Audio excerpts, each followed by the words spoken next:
Bueno, quiero agradecerles, qué tranquilidad que todos los que fueron llegando, que estaban,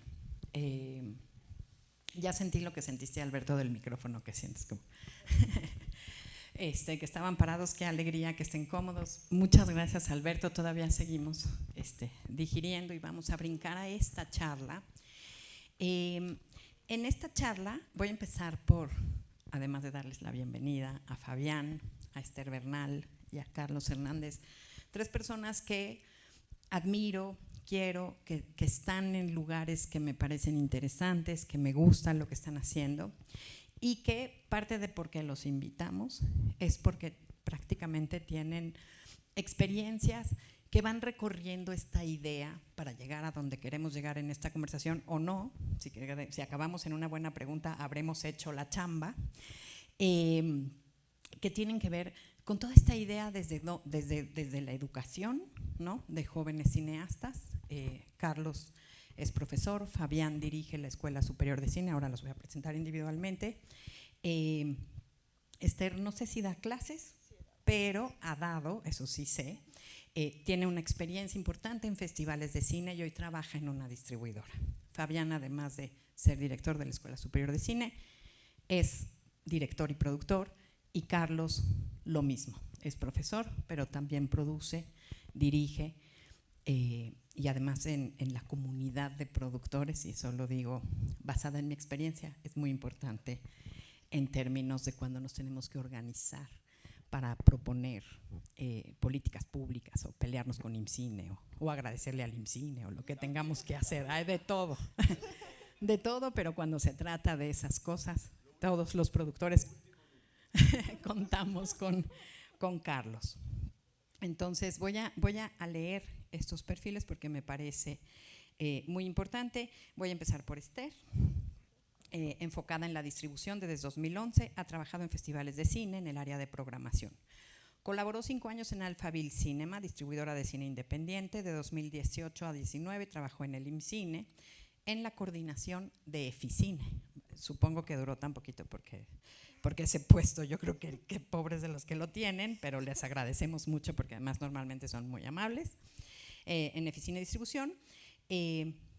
Y actualmente es directora de distribución de Piano. Piano es una casa productora y distribuidora que se ha colocado de manera muy importante. Es el gran coproductor de las películas, es donde las grandes películas que lleva a México, a Cannes, solo porque conseguimos dinero, pero los grandes autores como Leos Carax tienen un sello de Piano y eso hace que México esté vigente en esos grandes escenarios. Y aparte, distribuyen obras originales y tienen un catálogo francamente increíble. O sea, sí son parte de que tengamos acceso a películas maravillosas. Sus producciones propias han tenido éxito internacional y tienen más de 50 premios internacionales y muchísimas nominaciones. Carlos Hernández, aquí a mi derecha, es abogado, por eso nos juntamos con él, porque nos cuida los derechos. Es egresado de la especialidad de producción cinematográfica y audiovisual del CCC. También participó como Berlinale Talent en 2018 y ha estado en EAVE Puentes, que son unos talleres de formación para productores bastante interesantes internacionales. Y es socio fundador de Mandarina Cine, que es una productora y distribuidora mexicana. Mandarina busca proyectos que tengan un énfasis en su propuesta creativa e impacto social. Carlos hasta hoy ha producido 10 largometrajes y creo que el 11º lo acabaste de filmar hace como 5 minutos, ¿no? Fabián Hoffman, fotógrafo egresado de la Escuela de Diseño Neri Bloomfield en Haifa, Israel. Funda, junto con Mantarraya Producciones, la Escuela Superior de Cine ECINE, la cual dirige desde 2017. Durante 2016 y 2017 produjo el documental El Guardián de la Memoria de Marcela Arteaga, ganador del Ariel al mejor largometraje documental en 2020. Y antes, porque tengo que decirlo porque por eso nos conocemos y ahí nos agarramos cariño, fue director académico muchos años en el CCC y me tuvo que padecer como alumna. Esas cosas van dejando huella, vale la pena decir. Bueno, vamos a ir entrando en materia.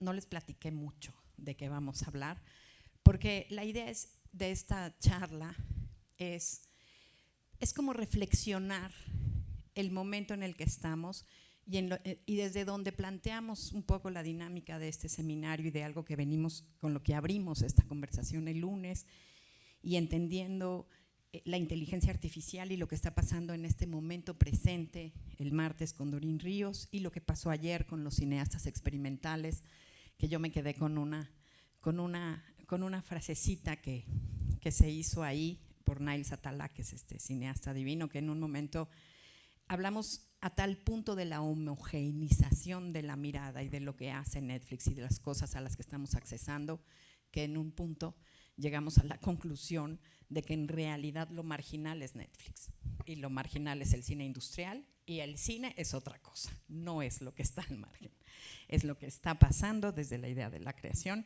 No sé cómo llegamos a eso, pero fue tan bonito que lo guardamos y que nos parece un tesoro. Entonces, en ese repaso, y claro, con lo que nos abre hoy Alberto, no voy a tratar de jalar ni medio hilo porque solo me voy a meter en problemas, pero hay una pertinencia a esta conversación. Entonces, les voy a contar un poco. Esta conversación es una conversación que no parte necesariamente de una extraordinaria, gran, megalómana reflexión, no parte de un fenómeno, bueno, sí parte de un fenómeno, pero parte un poco de algo con lo que a mí me gusta mucho trabajar, que es el de la indignación. ¿Okay?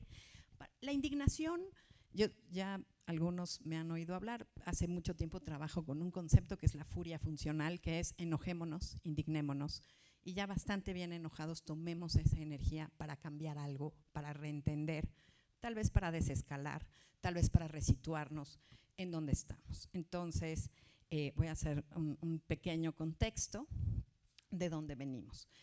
Isabel acuñó, Isabel, la directora artística de este seminario, tiene acuñada esta idea, este mecanismo de trabajo, desde sus reflexiones en Oaxaca Cine, desde lo que hemos trabajado juntas hace 4 o 5 años para el seminario, que es la idea de poner al espectador al centro. Y hay un fenómeno reciente que me parece que teníamos que tocar, porque ya acabó la pandemia. Entonces, voy separando información y ahorita todo va a hacer sentido.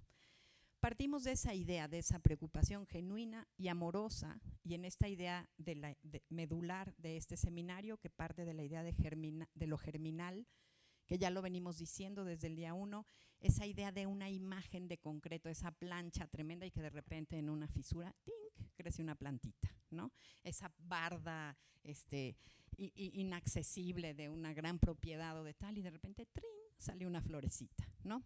Eso es para nosotros germinal, eso es de lo que tiene que ver y de donde salió, digamos, la semilla para las conversaciones y para generar una reflexión en este año que sigue con un entorno posible, o sea, completamente cambiante. El año pasado trabajamos en mutaciones y las mutaciones siguen, las transiciones siguen, las infraestructuras siguen teniendo que ser revisitadas. Y platicando un poco de esa idea del espectador al centro y de la necesidad, Isabel y yo lo dijimos y luego nos pusimos nerviosas, de sumar inteligencias para poder replantear una reflexión, empezamos a pensar en esta idea de dónde estamos, ¿no? Siempre para mí es muy importante pensar en dónde estamos, qué está pasando. Paro aquí y abro otro momento. En octubre tuve la suerte de trabajaba en un estudio que está haciendo una investigación para un documental sobre la educación en México. No puedo dar más detalles porque firmé un NDA y es propiedad del estudio, todo lo que pueda yo relatar, pero me tocó grabar una serie de focus groups de maestros, de padres de familia. Y la conclusión de ese estudio, que lo hizo un estudio de estos de comunicación y de análisis muy sofisticado, fue muy fuerte y se me fue quedando como esa idea. Voy a hablar un segundito de la educación. Entonces, estas personas que están hablando de la educación y que están buscando esto, se dan cuenta, después de hacer 300 entrevistas a maestros y de tal, en los resultados, digamos, el fenómeno es qué pasó con la educación después de la pandemia, y es esto: no existe la noción de conocimiento. La idea de aprendizaje está hecha papilla. Y entonces los papás, y además hubo un temblor antes de la pandemia. Entonces todo el discurso de la educación es el edificio, las puertas, los baños, y que cuiden a los niños. Y nadie habla de conocimiento y de aprendizaje. Es un proceso en el que, para resumir y llegar al punto, es la cosificación de la escuela, la cosificación de la idea del pensamiento, de la educación, reducida a, ahí nos cuidan a los niños tienen que juntarse con otros niños, la escuela es un edificio y como si para ahí, punto, es una infraestructura que pareciera que no tiene sentido. Y cuando empezamos a platicar con Isabel de la idea del espectador al centro, de repente me cae el 20 y lo empezamos a conversar, de que estamos en un momento tremendo porque ¿qué está pasando? Así como se cosifica esa idea del aprendizaje o del conocimiento y se reduce a la infraestructura escuela. Repaso, porque yo en la pandemia me la pasé viendo todas las charlas de la industria que organizaba, ¿cómo se llaman los que miden? Nielsen, ¿no? Que miden todo lo de la asistencia. Entonces, como no había salas, empezaron a hacer charlas. Y escuché una serie de 22 conversaciones de los exhibidores del mundo de las grandes cadenas, de los que rigen la industria, de los jugadores de las plataformas, hablando de la necesidad de reabrir las salas y de reabrir las salas y de reabrir las salas. Todas esas reflexiones llevaron a un documento que encabezó la Canacine, que es la Cámara Nacional Cinematográfica, que además, digamos, tuvo un impacto en el resto de Latinoamérica y tal, en el que había una necesidad tremenda de reabrir las salas. No surgía recuperar las infraestructuras, no surgía volver a comer palomitas, no surgía que cada butaca como capacidad instalada rindiera económicamente a las casas, ¿no? Las crisis, ¿no? Veíamos en los encabezados lo que perdieron los exhibidores, yo creo que, yo creo que lo que dejaron de ganar, pero yo creo que hay que hablar de lo que sí se perdió. En este documento, que es el argumento fundamental con el que se organiza el audiovisual de este país y de muchos otros países de Latinoamérica, que es todo un fundamento para poder reabrir las salas, ¿no? Viene todo el mundo desde donde somos empresarios que generan empleos, ¿no? Generamos movimientos, desarrollamos una industria y es una actividad segura ir al cine, ¿no?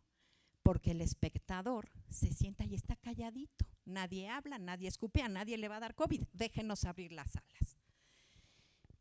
Y cuando pensamos en el espectador al centro, ¿no? Que está perfecto reabrirles las salas de cine porque nadie escupe, son una persona que se sienta calladita y ve la pantalla, ¿no? Se gana con ese argumento la reapertura de las salas, ¿no? Entonces de ahí salimos con esa idea de abrir las salas sin cerrar los ojos. Me encuentro que en esa fórmula, digamos, hay algo que me parece un verdadero terror, ¿no? Que es el de, o sea, nosotros mismos en estos seminarios hemos hablado 1.000.000 de veces y se sigue revisitando porque es parte fundamental de nuestro trabajo, pensar las audiencias, pensar los públicos, ¿no? Ayer mismo los más radicales, los que declaran que lo marginal es la industria homogeneizada y que el verdadero cine está en otro lado, también hablan de que necesitan un espectador, esa mirada viva, ¿no? Nadie hace una película ni experimental, ni alternativa, ni mainstream, ni que gana Cannes, ni que no sale de la cuadra, para que nadie la vea. La de la cuadra es para que lo vean las de la cuadra, los de Cannes es para que los vea la industria en alfombras rojas, pero no se hace ni una sola película para que no se vea. Y en ese orden de ideas, yo empiezo a pensar, claro, el argumento para abrir las salas, ¿no? Es como el de las escuelas. Urge la butaca, urge que todos sepamos que nos van a cambiar el aire acondicionado 5 veces durante las 2 horas que vamos a estar en la función, pero está cosificada completamente la idea de esa infraestructura porque desde toda esa percepción hay tal preocupación porque funcionen los espacios y porque se reactive una economía que el espectador para lo único que sirve es para que estemos tranquilos porque va a estar calladito y no habla y entonces como no le va a escupir a nadie no se va a enfermar. Y entonces me pongo a pensar y digo, claro, está cosificada la sala de cine. Y 4 años después de Netflix, HBO, lo que hemos venido conversando, los contenidos, los catálogos interminables, Movie abriendo su catálogo, que es el pequeño resquicio donde puede haber un cine más interesante, más allá de los catálogos de Disney o de cualquier otro proveedor mainstream. Y entonces, en esa idea, en ese terror, ¿no? que yo empiezo a pensar, ¡Qué terror! Los espectadores urgimos para comer palomitas, para que nos cambien el aire y para que no tosamos ni hablamos, porque estamos quietecitos, para que se reactive la industria. Y eso es la peor falta de respeto a la idea de espectador, ¿no? Ayer todavía vimos un Twitter de unas charlas que están ocurriendo en un festival simultáneo y hablaban del consumidor, de las crisis graves, de la falta del consumidor. Y nosotros estamos aquí justo porque no nos interesa esa idea, porque nos interesa pensar con los espectadores al centro, porque todo nuestro quehacer, toda esa idea del usuario, en todo lo que venimos reflexionando, tiene que ver con eso, con qué, para quiénes, ¿no? Y entonces, ¿para qué queremos estas grandes infraestructuras si los sistemas de interrelación y lo que va a vincular esa posibilidad que apueste por un poco de inteligencia está reducido a subir los números, subir la gráfica, ser calificados como aquellos que consumen? O sea, es igual ir al cine que comprarte una Coca-Cola, que comprarte unos M&M's, y entonces estamos en ese, no, ese es el contexto. Entonces, un poco esa idea de lo que pasa con la educación en esta crisis, digamos, de gobernanzas, de valores, de todo lo que está pasando. ¿Dónde está el espectador? ¿Quiénes somos? ¿Qué estamos haciendo? ¿Y de qué modo nos estamos permitiendo esa suerte de deshumanización? Voy a cerrar con esto el contexto de dónde venimos a esta charla. Hace un tiempo tuve la suerte en un evento que organizó el Instituto 17 de ver una película de una cineasta que fue una gran colaboradora de Derrida, que se llama Safa Fati, que tiene una publicación que se llama Abrir los campos, cerrar los ojos. Y era esa idea también terrorífica, bastante más terrorífica que las salas de cine, con espectadores que no van a hablar y no van a escupir y no les va a dar COVID. Es cuando llegan a abrir los campos de concentración y cuando abren Auschwitz por primera vez, y es tal el horror humano que ven que todos al abrir los campos tienen que cerrar los ojos. Yo siento que hay una idea tan terrorífica, porque es una suerte de deshumanización absoluta, esa idea de abrir las salas y cerrar los ojos a la idea del espectador, abrir las salas sin el espectador al centro. Y es un fenómeno en el que, como los productores todos necesitamos que nos dé chamba Netflix, no estamos pensando en el espectador, estamos peor. O sea, ya no nos pregunta, es tan increíble estar en Netflix porque te va a ver tanta gente, que es un proceso, que voy a tomar ahora sí algo que dijo Alberto, que es esa idea, ese delirio por no vincularte, ese delirio de escalar tu historia chiquitita, íntima, genuina, que Netflix va a volver universal, ¿no? Y todos están ahí, desde la producción. Es interesante, vas a tener trabajo, te van a pagar tu idea, lo hemos hablado en estos foros, ¿no? Esa es la propuesta que nos hace Netflix cuando viene a abrir sus oficinas a México en 2019 y dice: Ted Sarandos, con nuestros actores mexicanos elegantes como Diego y como Luis Gerardo Salas, dice: tranquilos, qué bueno que vinieron 700 personas a nuestro evento de apertura en México en febrero de 2019. Todos ustedes, había todos los productores, o sea, desde Pedro Torres, los viejos, los jóvenes, mis alumnos de centro, mis alumnos de la Escuela Superior de Cine, todo mundo estaba ahí, y este señor dice, así con su manita: todos van a trabajar para nosotros. Bien, y no se preocupen, pagamos bien. Y van a tener la oportunidad de hacer la película, si nosotros la elegimos para que sea un original de Netflix, por un 10% de comisión. Van a poder hacer su peli que nos propusieron. Y ahí evidentemente hay una desconexión, hay una no vinculación, hay un escalamiento que siembra una fantasía en la que los articuladores y los jugadores de esta simiente o no simiente, si podemos decir industria o no, pero de esta comunidad fílmica, que estamos preocupados por seguir manteniéndonos un poco humanos, estamos enfrentando. Es un horror que abran las salas pensando que el espectador es solamente ese que se sienta y no estornuda y no va a hablar porque va a comer palomitas, entonces no va a contagiar a nadie, porque además ya como todo tenemos salas tipo estadio, hay suficiente espacio para que no te contagie el que tose atrás de ti. Y es lo único en todo el planteamiento de la reapertura de las salas, de la discusión y de lo que nos ofrecen las plataformas, que se ha dicho del espectador. Solo funcionamos porque somos consumidores vacíos, tickets vendidos, consumidores vacíos.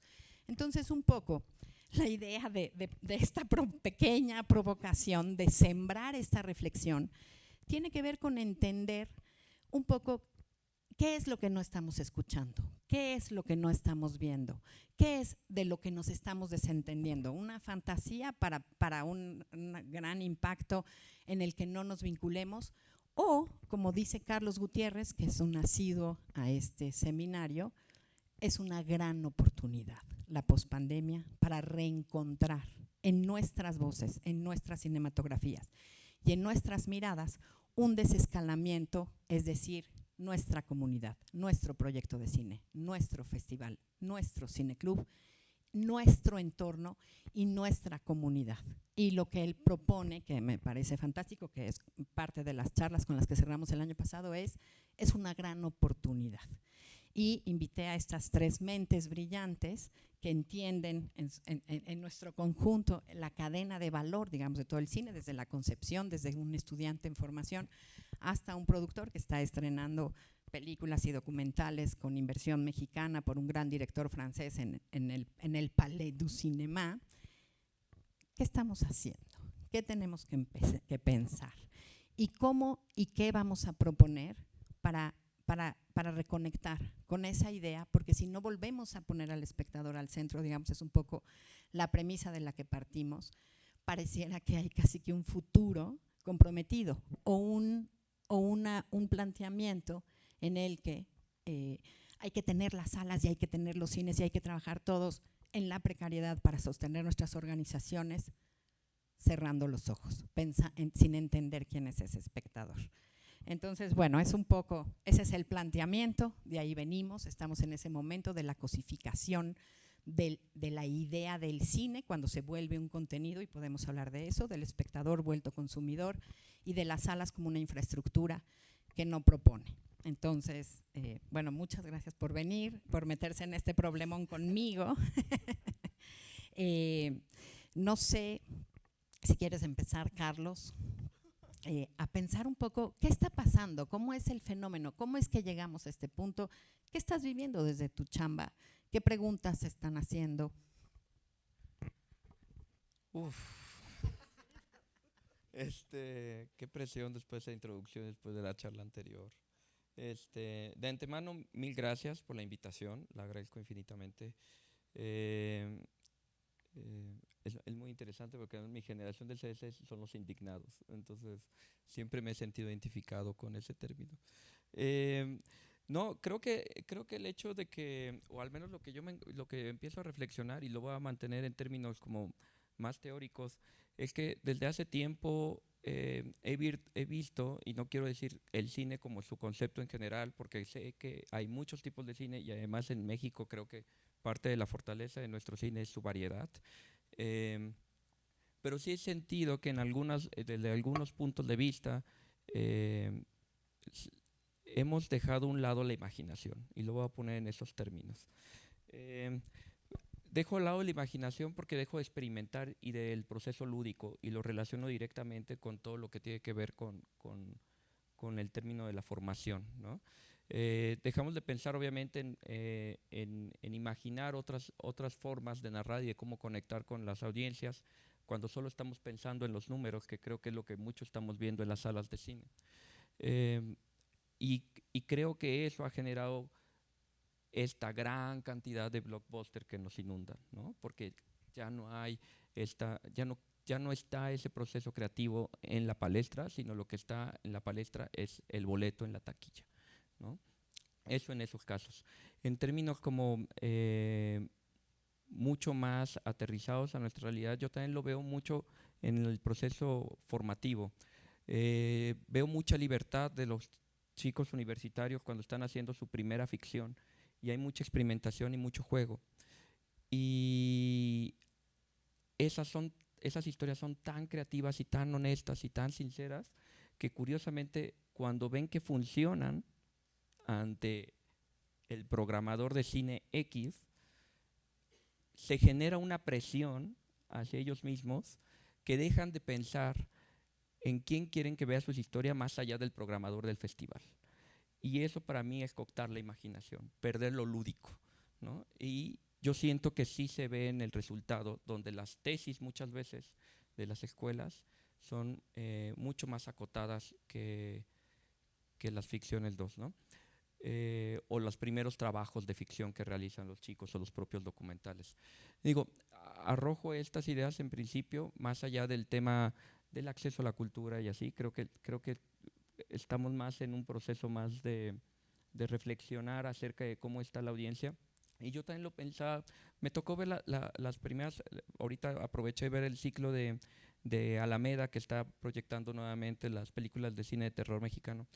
Y más allá, obviamente, de la joya que son estas obras, cuando veo El vampiro, me queda claro que hay un grupo de personas pensando, más allá de la taquilla, están pensando en cómo agradar al espectador. Sí lo tienen en la mente, ¿no? No están pensando en cuántos boletos van a meter con tal o cual actor. No lo tienen en la cabeza como primera instancia. Sí están reflexionando en esto, este gag, este elemento de terror, le gustará a mi espectador, y lo están construyendo con base a eso. Y es tan interesante que cuando se dan cuenta que está funcionando, inmediatamente es en la segunda, ¿no? Que esa no está en el ciclo. Pero creo que es un gran reflejo de quizá lo que estamos perdiendo un poco, sobre todo en ese cine que vemos en las salas, ¿no? Digo, como punto de partida. Buenísimo. Me quedo con esa idea de una comunidad fílmica pensando en un primer espectador que es el programador, ¿no? No el espectador, no las personas, el programador o el curador o el agente de ventas, que es todavía más grave, porque además es europeo. Lo vamos a seguir construyendo. Esther. A mí lo que me provoca toda la charla de primer momento es pensar quién es el espectador, ¿no? Creo que ahí está en primer lugar quién es, y pensar, creo que a veces pecamos de pensar a este espectador como un poco homogéneo, como un poco, pues sí, a todos les gusta Netflix, no es cierto, ¿no? Y también somos condescendientes, ¿no? Con el espectador que es activo, que está interesado en muchas cosas, que no es justo, no solo quiere llegar a su casa y poner una plataforma y que sea fácil, ¿no? Y también creo, y esto puede ser un comentario peligroso desde cierto lugar, pero siento que a veces aquí, ¿no? En este círculo, de repente creemos que esto es el cine, ¿no? Y que estos somos los interesados en el cine. Cuando a mí siempre me vuela muchísimo la cabeza cuando platico con alguien que nada tiene que ver con esto, y yo sabiendo que no, como justo, ¿no? No pongo referentes, una película que estuvo en 2 salas, porque sé que es complicado, pero a veces no sé, ¿no? He preguntado de películas que han estado en 500 salas, que son películas mexicanas grandes, y digo, no, esta película de este director, y es como de, ¿qué es eso? No sé que existió eso, ¿no?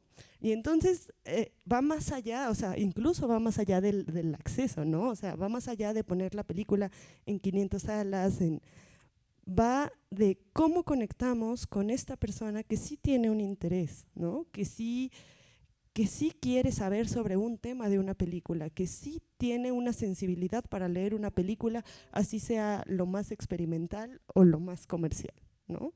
Es alguien que está acostumbrado al contenido y desde ahí puede leerlo y tiene una reacción y es un ente vivo. Y entonces desde ahí creo que justo es bien importante cuestionarse en dónde pasamos el cine, ¿no? Y para mí, ya lo platicaremos también más adelante, una de las cosas más interesantes y bonitas que que ha venido como en la praxis Compiano en los últimos tiempos, son las campañas de impacto. Porque entonces sacamos el cine de estos espacios, ¿no? De estas salas, que son las salas que ya todos conocemos, y de verdad es una cosa preciosa ver que la gente conecta con las películas, que conecta realmente, y conecta porque está interesado en temas que lo trascienden. Y a veces perdemos de vista eso. Obviamente el tema comercial pues nos ahorca a todos, ¿no?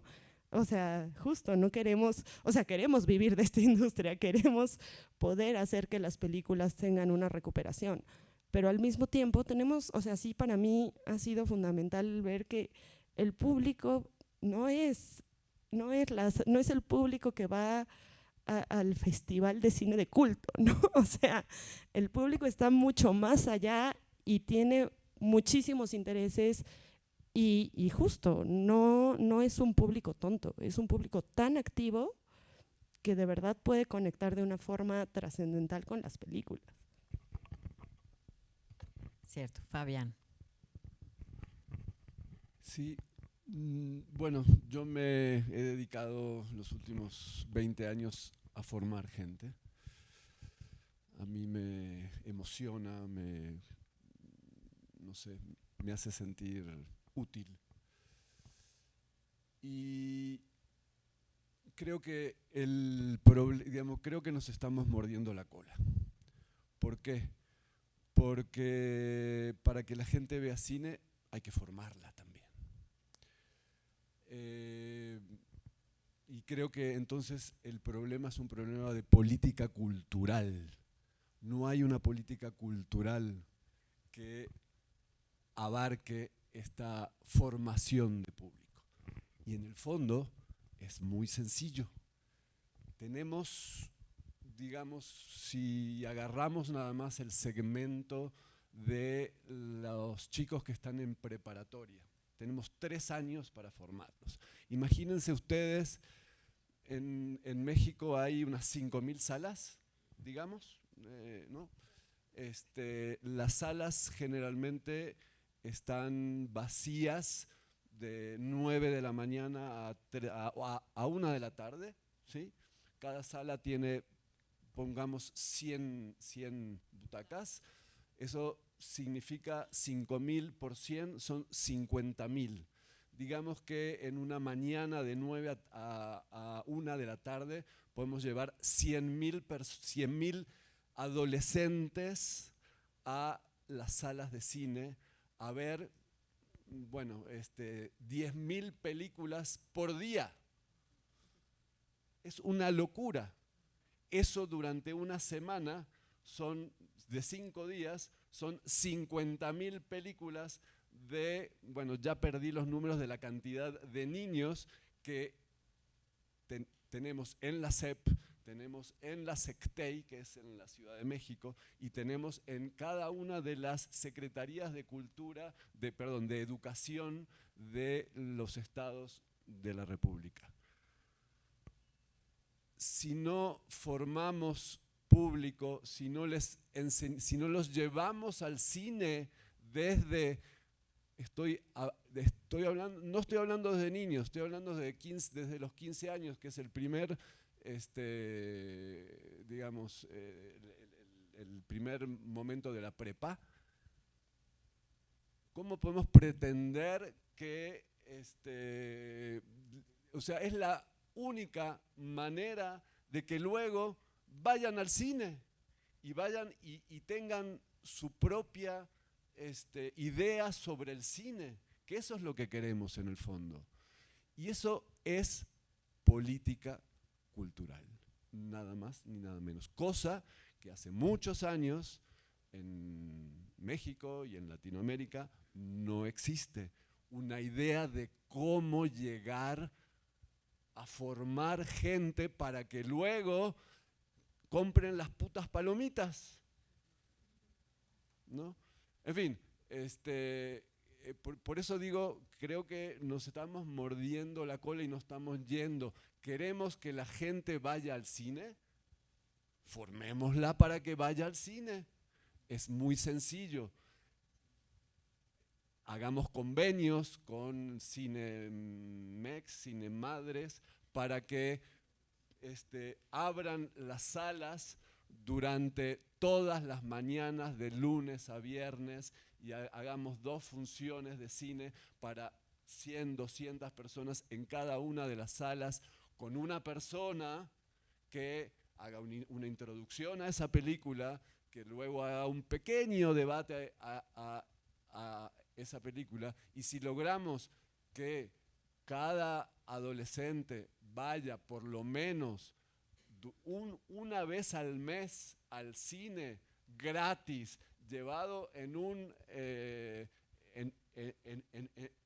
camión al cine de su colonia, que hay en todas las colonias del país hay, no, bueno, estamos hablando de las ciudades en principio, ¿no? Después habría que ver cómo empecemos por donde podemos y luego replicamos eso en donde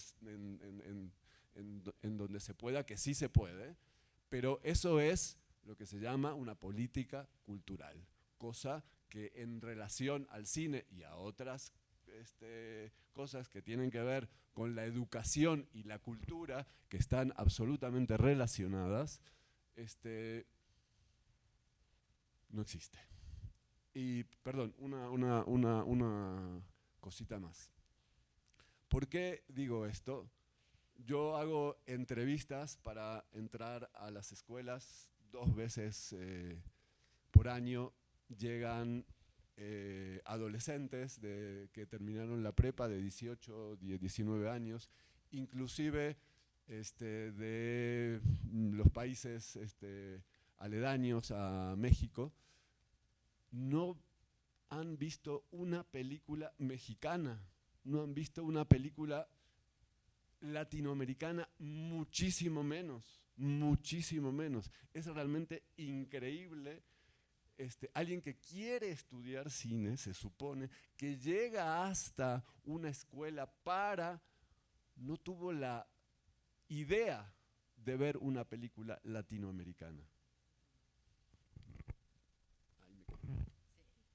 No, es muy complicado.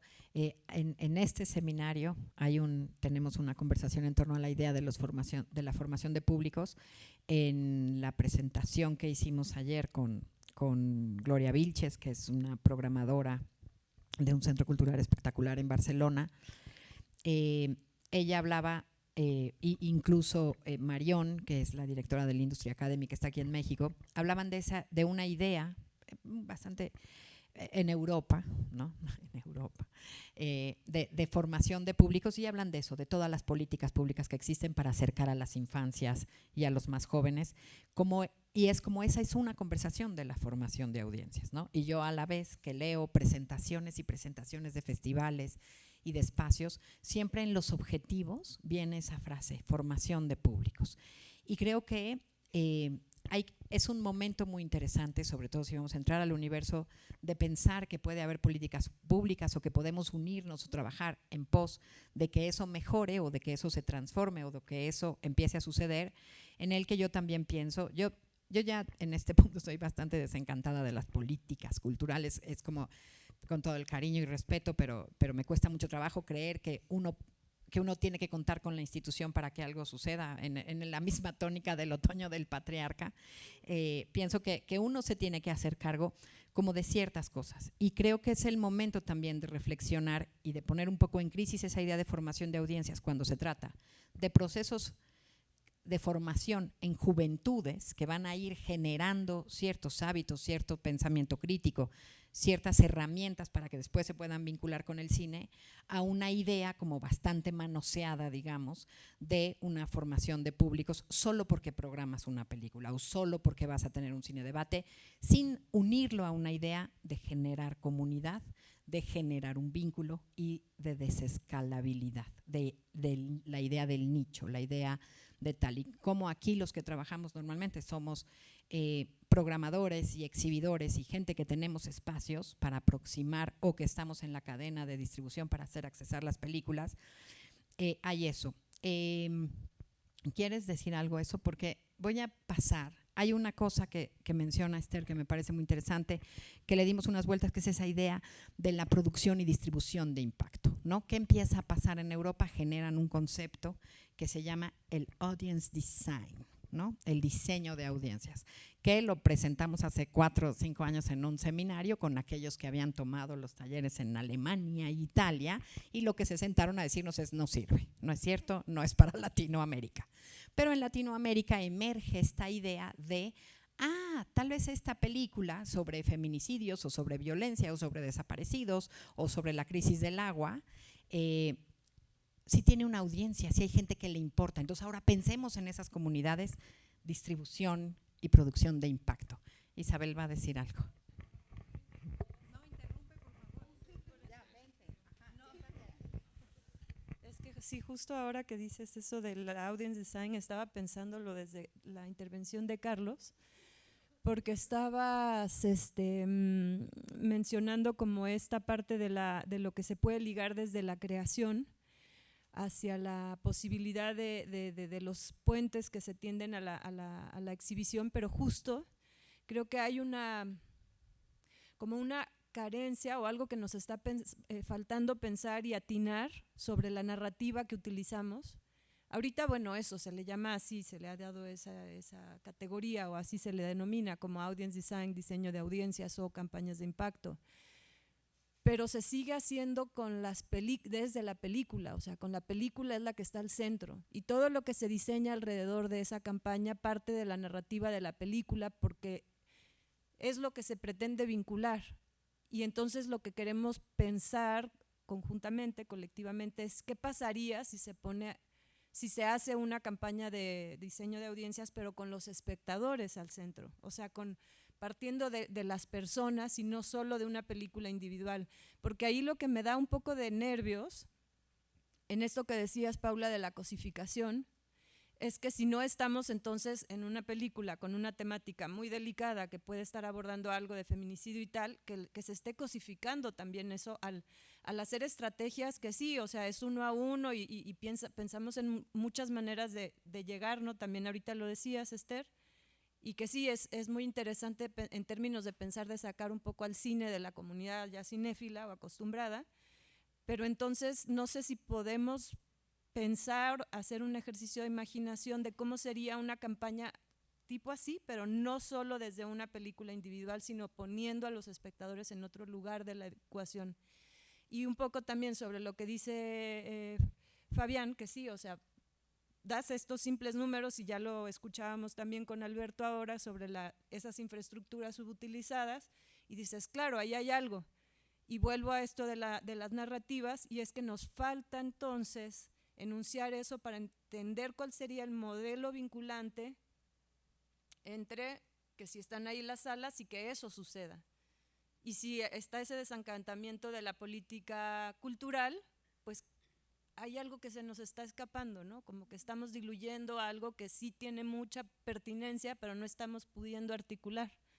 Entonces, ¿qué pasa, no? O sea, bueno, como que me despierta mucho esa duda y qué nos estaría faltando hacer.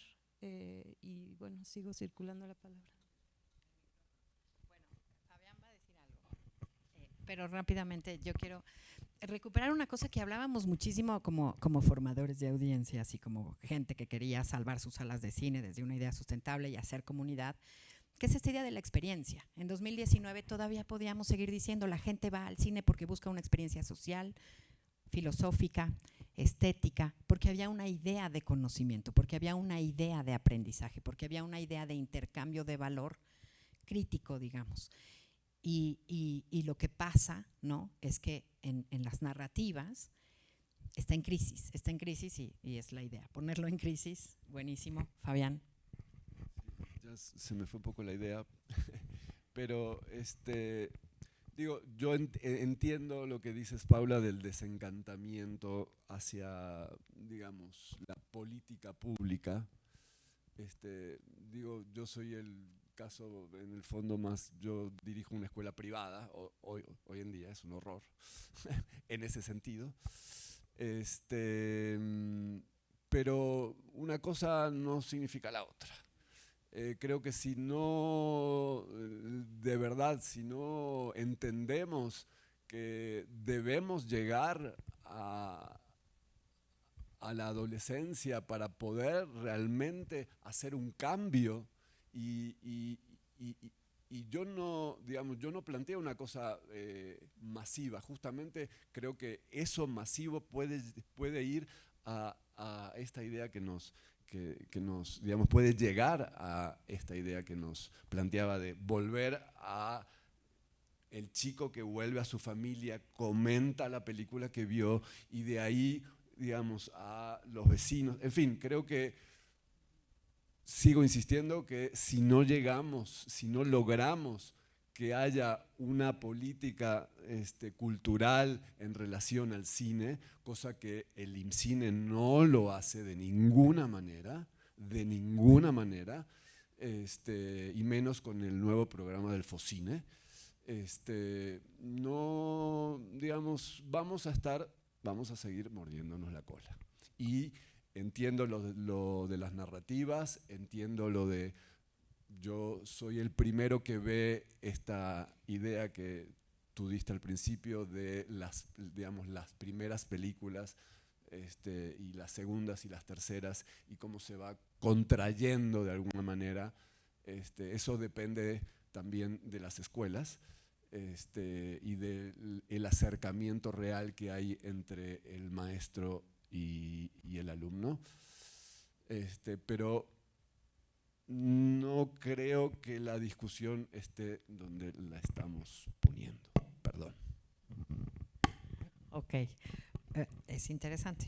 Queda la primera propuesta sellada en el cuaderno FICUNAM 2023, Política Cultural para Accesar Públicos Jóvenes, como un principio. La guardamos. No, digo, a mí me queda claro y justo no lo arrojé al inicio porque sentía que podíamos divagar por otros asuntos, pero siento que hay una plática que obviamente llevamos dándole vueltas 10 o 15 años, no sé, evidentemente falta una política pública, falta realmente activar el artículo 4 constitucional, eso me queda clarísimo, falta realmente que es el acceso a la cultura, pero me queda claro también que justo el capítulo 7 de la Ley Federal de Cinematografía tiene un capítulo que se llama fomento, y esa palabra que se llama fomento justo detona políticas públicas, o debería detonar políticas públicas.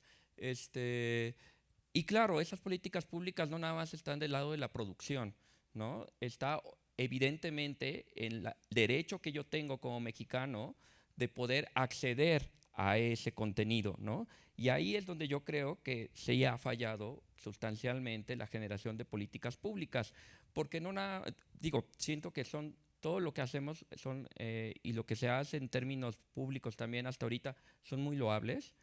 Las campañas de impacto yo creo que son muy loables y son muy necesarias. Yo también disfruto mucho cuando sacamos, y yo siempre lo he referido más como sacarlo del círculo rojo, como una analogía del mundo político, cuando todos estamos hablando de política, el círculo rojo del cine, ¿no? Vemos esta película de ese círculo rojo, y es de las cosas que yo más disfruto de que me he metido a la distribución, pero sí creo que accionar esa palabra fomento implica generar como distintos estallidos hacia que podamos tener acceso a esas películas, ¿no? En Netflix, en Cinépolis, en políticas de las escuelas, que sé que hay una iniciativa en las prepas, de hecho, que se está generando, que están proyectando películas en las prepas, también iniciativa privada. Pero creo que esa es una discusión que está ahí, que la llevamos hablando desde hace muchos años, que es súper necesaria, pero no sé si es ahí donde tenemos que llevar esta conversación, porque justo todo eso se tiene que traducir en leyes. Tenemos que hablar de porcentajes, tenemos que hablar de políticas, de cómo tienen que entrar las películas en las escuelas, tenemos que hablar de cómo es que el dinero de las plataformas tiene que volver a financiar cine mexicano, tenemos que hablar de cómo es el porcentaje de acceso en las salas cinematográficas y en qué términos, porque no es lo mismo el 10% a las 11 de la mañana que el 10% a las 8 de la noche, ¿no? Todo eso son políticas públicas relativas al acceso. Pero insisto, no sé si es ahí a donde tenemos que hablar, porque sí, todo eso tiene que aterrizar en leyes, si no nos sirve.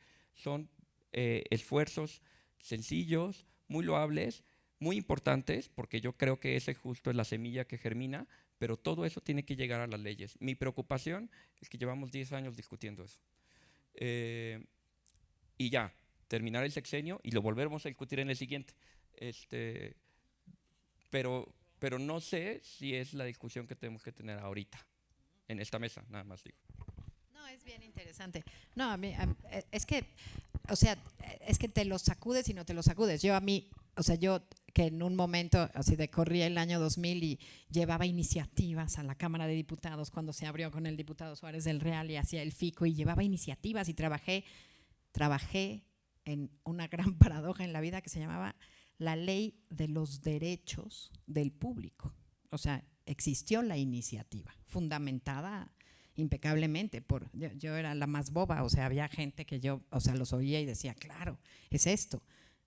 El año 2000, hace 23 años, o sea, así de, vamos a hacer mesas de trabajo para hacer la ley de los derechos del público. Bueno, hace 23 años.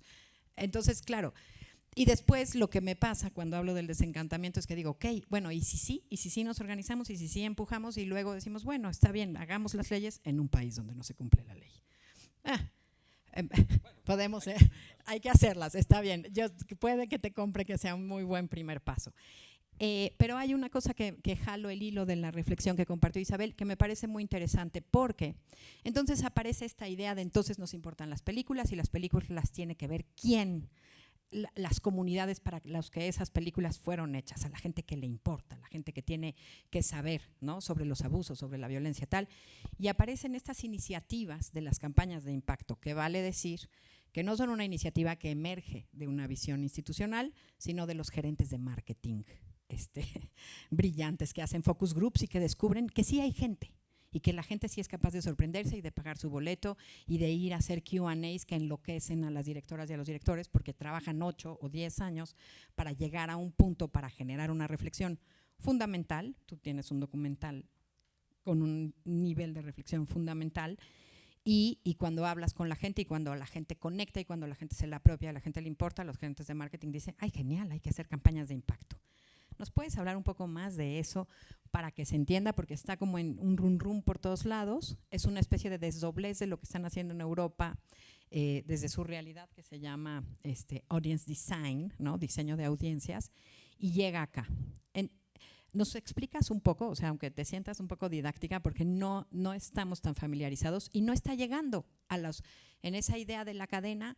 Está empezando a impactar en los productores, está generándose en los distribuidores que tienen ese cine difícil, ¿no?, que hay que encontrarle su audiencia, y después no está llegando a los exhibidores, no está llegando a las… Bueno, obviamente, o sea, no vamos a hablar de las salas, de los multiplexes, vamos a hablar de nuestros propios recintos, en donde sí tenemos a esa gente, que podría ser objeto, ¿no? La Cedecine tiene un circuito fabuloso en el que podríamos hablar de campañas de impacto, y les está llegando como un rebote ahora a las chicas, me dirán, pero ¿puedes hablar un poco de eso desde la distribución? Claro, o sea, bueno, hay que decir, yo no soy experta en campañas de impacto, ¿no? Hay que decirlo. En Piano lo empezamos a hacer hace 4 o 5 películas, y pensando justo algo como de lo que mencionaba Isabel, lo pensaba en algo que para nosotros, y que he hablado con Julio también, ha sido como una nueva praxis, ¿no? Que el impacto, obviamente pensando en estos temas escabrosos, difíciles, que conectan de otra forma, pero lo pensábamos también en, ok, ¿qué tal si, o sea, no en un impacto social de ese tipo, pero qué pasa si hacemos algo para entrar al mundo de las galerías de arte, ¿no? ¿O qué pasa si hacemos algo para entrar al mundo de la moda, ¿no? O sea, que son cosas tal vez mucho más, mucho menos importantes, ¿no?, en el sentido del cambio social y del impacto social, pero que son cosas que justo van a llegar a alguien más, van a llegar a alguien que no está necesariamente sentado en esta sala de cine, ¿no?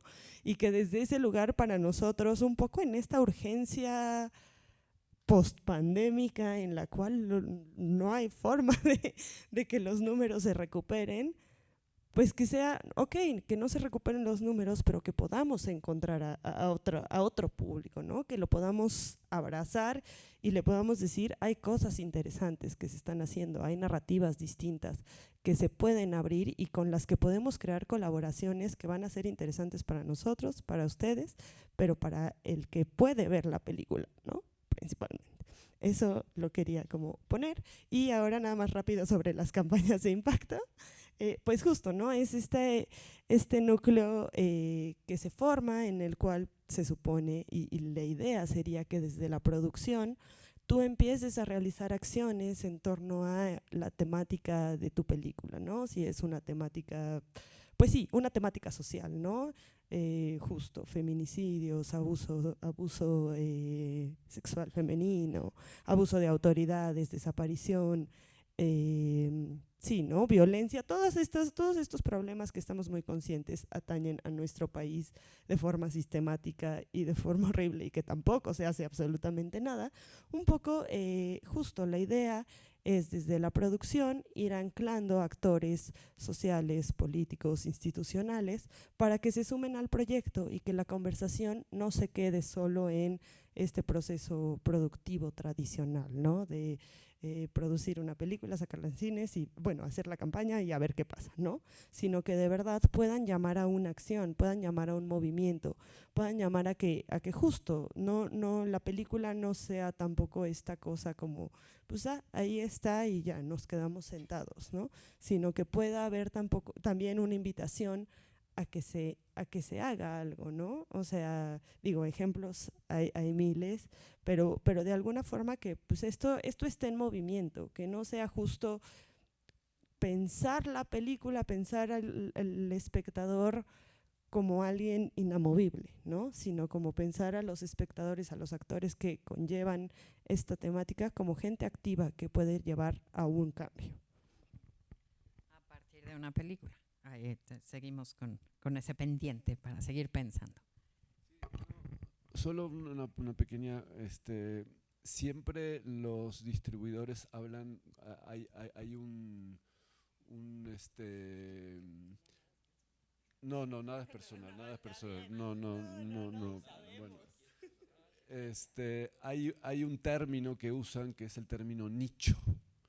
Nichos. Esta película es para este nicho de público. Este documental es para...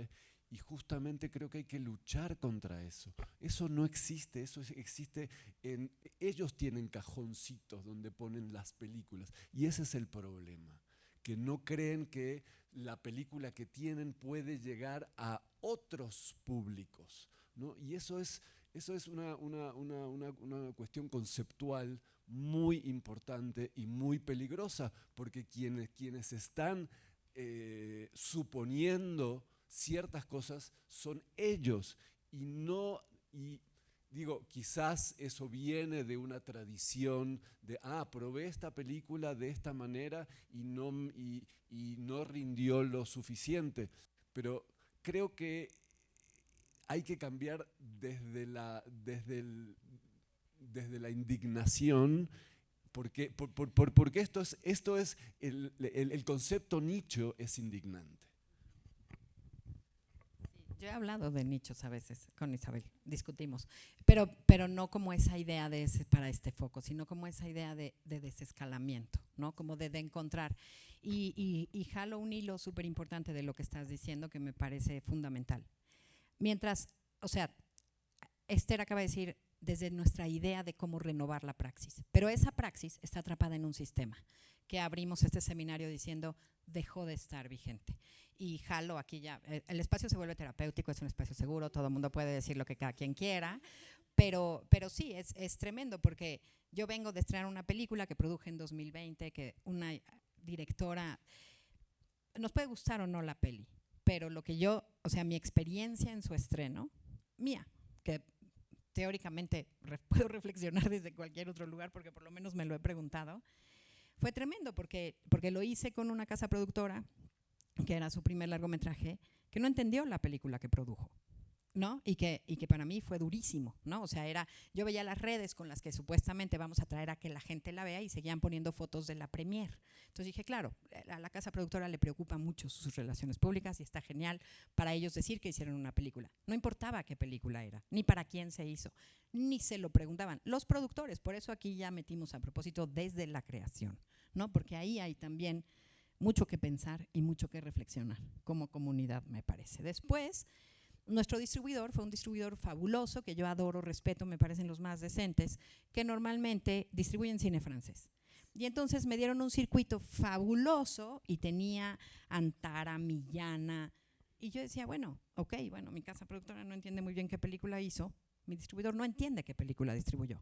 Y cuando vi las salas que nos dieron los exhibidores culturales, y con 4 excepciones, pues, y tuve 40 copias, ¿no? En Cinemex y Cinépolis, que nos programaron en Millana y en no sé dónde, y yo decía, bueno, o sea, ¿en dónde estamos si los productores no entienden qué película hicieron, si los distribuidores no entienden qué película están distribuyendo y los exhibidores no entienden la película que están proyectando? Estamos en tierra de nadie. ¿Por qué alguien quiere insistir en ese sistema? ¿Por qué vamos a reinventar la praxis? ¿No? Pensando en que ahora a lo mejor el mundo de la moda o el mundo del arte contemporáneo es lo que va a salvar al cine mexicano, o al cine francés, o al cine que es el otro cine que es no Hollywood. Y no como, o sea, no como salvación, pues, ¿no? El punto es como una opción, una oportunidad, y solo quiero hacer una acotación porque me tengo que defender. No, no, pero el punto es, no es, obviamente, lamentablemente, justo en esta praxis, pues nosotros como distribuidores estamos cercados por situaciones de marketing. Y entonces nosotros no podemos hacer campañas para hablarle a todo mundo. Eso es súper ambicioso, ¿no? Y entonces desde ahí pues nosotros tenemos que seleccionar públicos, que nos podemos equivocar claramente, porque podemos no estar conectando con la película de la forma apropiada, también eso es un hecho, pero desde ahí pues justo nosotros establecemos, ¿no? Pero claro que es un hecho decir, o sea, justo con qué mano en la cintura nosotros podemos decir, no, esta película es para que la vean ellos, ¿no? Es un absurdo, desde ese lugar estoy totalmente de acuerdo, pero justo a veces hay que delimitar cierto público para decir, bueno, esta imagen que voy a hacer, este tráiler que voy a hacer, el tipo de comunicación que voy a llevar, pues lo tengo que enfocar a alguien, ¿no? Bueno, y queda también claro que hay una no comunicación entre los que estamos formando, los que están produciendo, los que están distribuyendo y los que están exhibiendo. Eso es la segunda propuesta del día, después de la necesidad de legislar, de una política pública, tenemos que retomar una conversación, porque lo que para mí es claro en esa deshumanización, a lo mejor es conveniente ver al espectador como un nicho desde la perspectiva de marketing del distribuidor. A lo mejor es importante pensar en el espectador desde la infraestructura, como esa persona que se va a sentar y como va a estar calladita no se va a enfermar con nadie más, y entonces urge tener más butacas y más infraestructuras y vender más palomitas y reciclarles otra vez más el aire para que todos se sientan seguros y vengan al cine. ¿A qué? ¿No? Y creo que esa sería la segunda propuesta. Estamos logrando algo. Isabel, ven. Perdón, otra vez, me voy a quedar aquí tantito. No, nada, solo no quiero que se me vaya porque vas a abrir una segunda ronda de intervenciones, pero es que eso de espectadores al centro, no puedo dejar de preguntarme a qué me refiero yo misma con eso que propuse, y la verdad es que para mí es una pregunta. Ajá, y entonces, retomando con lo que decía Fabián, de toda esa infraestructura ahí que está subutilizada, y de pensar que si nos imaginamos una formación de espectadores atravesaría por, o formación de públicos atravesaría por llevar a los adolescentes a las salas. Estaba pensando ahorita en otra cosa, que sería que en las escuelas de cine o de comunicación o en general en las escuelas, en las universidades, tuviéramos algo que nos permita entender qué es el espectador. O sea, una formación de la espectaduría en sí, de los públicos, del teatro, de todo. O sea, yo para responder eso, lo único que puedo hacer es ponerme como que yo misma soy una espectadora.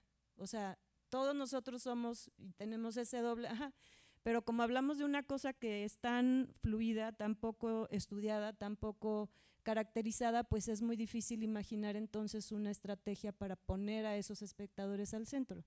Entonces quizá es otra parte de esa formación a introducir, no se lo digo como una…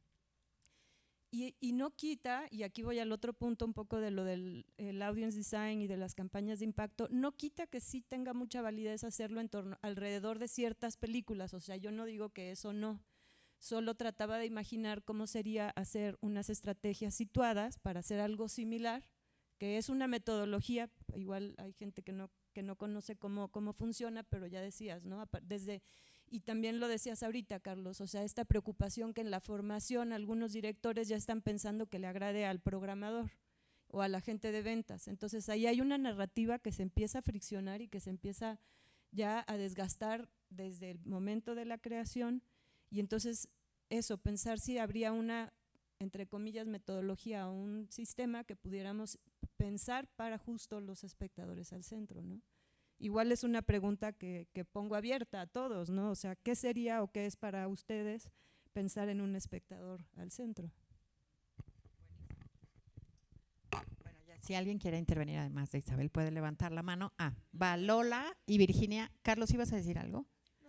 Ok, abrimos la conversación.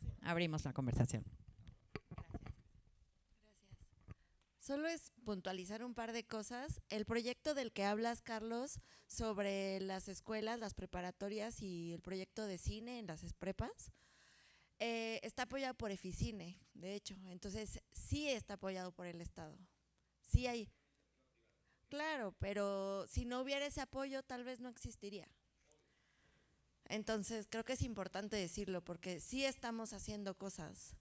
Y tal vez, yo no me acuerdo de dónde saqué esta frase, pero es de estos días. O sea, no sé a quién se la escuché, pero dice, es tan poco y es tanto. A alguien se lo escuché y no me acuerdo a quién es. Y por otro lado, con Focine sí estamos haciendo también cosas que tienen que ver con la formación de públicos. En 2021 se apoyaron 45 proyectos de exhibición. Sí. En 2022, 43, y este año son 56. Entonces, sí estamos haciendo algo.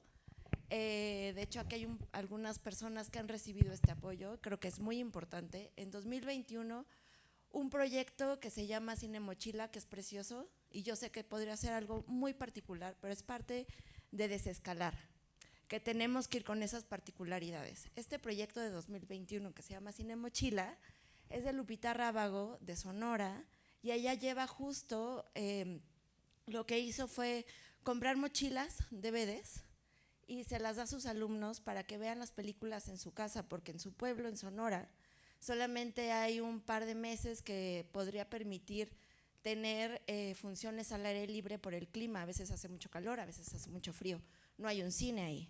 Entonces, el proyecto de Cine Mochila es apoyado por Focine. Yo creo que es muy importante estos proyectos. Hay algunos que se han repetido un par de años, hay otros que son nuevos. Hay proyectos muy chiquititos de cine en la Mixteca, o por ejemplo el proyecto que ayer hablaba, bueno, era una charla que no era parte del Seminario Público del Futuro, pero era una charla sobre cine experimental. El proyecto de Selene, que es en la Sierra Odam, es un proyecto chiquito, que es una comunidad chiquitita en Durango, pero es muy importante. Si no existiera Focine, no habría ningún otro proyecto, ninguna otra política pública ni programa que apoyara espacios de exhibición y programas de exhibición de este tipo. Entonces yo creo que tal vez, pues sí, falta muchísimo camino por recorrer, pero sí se está haciendo algo. Y también creo, y cuando termine esta gestión, estaré del otro lado con ustedes, y estaré también presionando para que esto no desaparezca y para que crezca, pero creo que también cerrar los ojos a que no se está haciendo nada está gacho. Perdón, creo que, digamos, que me digas números, yo estoy hablando de política, no de iniciativas pequeñas. Eso que hace Focine no es política. Política cultural, política pública, no es, son remiendos, y es increíble que en un país tan grande como este, y donde hay un instituto de cine y hay una secretaría de cultura y toda la gran parafernalia, me hablen de estas cositas. Perdón, sí, no, otra cosa que pienso muy importante. Creo que no nos estamos entendiendo, sí, simplemente. No, pero otra cosa que pienso muy importante es, por ejemplo, yo no sé si en las escuelas de cine, no sé si en todas, pues, pero si exista algún programa propedéutico o algo así, como qué importante sería también pensar que en las escuelas de cine hubiera programas propedéuticos, que hubiera cineclubes en todas las escuelas, no nada más de cine, de comunicación, y que pudiéramos también, desde que aplican, como acompañarlos en esa aplicación, porque también ayer escuchaba a compañeras más jóvenes, a Dianela, por ejemplo, que decía, como estamos en la escuela, en la otra escuela, como que nos ningunean, ¿no? Entonces, porque no estamos en la ENAC o porque no estamos en el CCC, porque están en escuelas que son más, no voy a decir ni modestas ni chicas, que no son las grandes escuelas. Entonces, qué importante es que existan esas vinculaciones también en las escuelas desde que aplican. Y ahí hay como un pool de gente que también, por ejemplo, en las escuelas de cine ahorita hay carreras de producción, que es increíble, obviamente, de guionismo, de dirección, pero no hay una carrera de gestión dirigida a cine, no hay una carrera de distribución o exhibición. Qué importante es también desde las escuelas poder promover ese tipo de actividades. Carlos y luego Lucía y Virginia. Digo, nada más mencionar una cosita, no mencioné ni a la empresa privada que presentó Eficine, ni a Eficine, como porque sentí que no había que llevar la conversación ahí. Es de Alebrije, ¿no? Y Alebrije aplicó Eficine y bueno, es una iniciativa que creo que como muchos otros elementos del Focine, pues son elementos que están generando semillas. Pero yo estoy de acuerdo con el maestro Fabián de que eso no es política pública. Lo que es política pública es lo que está en ley y eso es lo que hay que pelear, ¿no?